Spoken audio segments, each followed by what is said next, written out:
વાળું બિલ્ડિંગ છે સાહેબ, જેની અંદર પહેલાં મેન્યુઅલ પદ્ધતિથી ટેસ્ટ લેવામાં આવતા હતા, પરંતુ હવે તમામ આરટીઓની અંદર એઆઈ ટેસ્ટ ટ્રેક આધારિત એટલે એઆઈ સિસ્ટમ આધારિત ટેસ્ટ ટ્રેક શરૂ કરવામાં આવ્યા છે, જેમાં કોઈ પણ મેન્યુઅલ ઇન્ટરવેન્શન વગર અરજદારનો ટેસ્ટ થતો હોય છે અને એને પાસ અને ફેલ સિસ્ટમ પોતે જ જાહેર કરતી હોય છે. એટલે એકદમ ટ્રાન્સપરન્ટ સિસ્ટમ છે.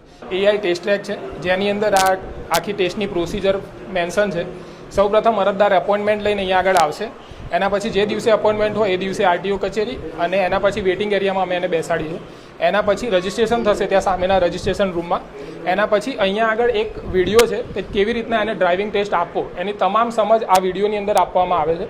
એ વિડીયો એની પાસે એક આરએફઆઈડી ટેગ હશે. એ ટેગ ફરજિયાત એણે ટેગ કરવાનું તો જ એ વિડીયો ચાલુ થશે અને પતી જાય. વિડીયો પૂરો થયો, એણે જોઈ લીધો, એના પછી પણ આરએફઆઈડી ટેગ એણે કરાવવાનું રહેશે. એના પછી જ એનો ટેસ્ટ થશે. જો એણે વિડીયો જોયો નહીં હોય તો એને ટેસ્ટ સાહેબ આપી શકાશે નહીં. આરએફઆઈડી રજિસ્ટ્રેશન થશે એટલે એ એના વાહન ઉપર ચોંટાડશે. એટલે જ્યારે ટેસ્ટ આપતો હશે ત્યારે એ વાહન ફરતું હશે એટલે અમને એની મોશન કે કઈ જગ્યાએ ફરે છે, એણે યલો લાઇનની બહાર કેટલી વખત લઈ ગયો, એનો પગ ટુ વ્હીલર ઉપરથી નીચે પડ્યો કે નહીં, એ એનાથી અમારું જીપીએસ સિસ્ટમ. હા, બસ જીપીએસ સિસ્ટમ જેવું એવું.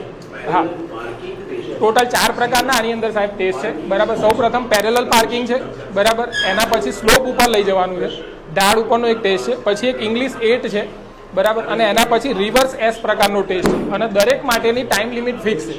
130, 120, 90 અને 150 સેકન્ડ એ સ્ટિપ્યુલેટેડ ટાઈમ લિમિટની અંદર એણે અરજદારે ટેસ્ટ પૂરો કરવાનો રહેશે અને કોઈ પણ ઇન્સ્પેક્ટરનું એમાં કોઈ જાતનું ઇન્વોલ્વમેન્ટ નથી. સિસ્ટમ જાતે જ એને પાસ ફેલ કરે છે. સપોઝ 2 વખત એણે યલો લાઇન ક્રોસ કરી હશે તો સિસ્ટમ જાતે માર્ક કરશે, એનો ડાયાગ્રામ જાતે બનશે અને આપણને ખ્યાલ આવશે કે 2 વખત એણે માર્ક કરી છે તો એની જાતે સિસ્ટમ એને ફેલ કરશે. પ્રકારના ટેસ્ટ છે. એમાં ઉપર આપણે ટ્રાફિક સિગ્નલ મૂકેલા છે, રેડ અને ગ્રીન લાઇટ.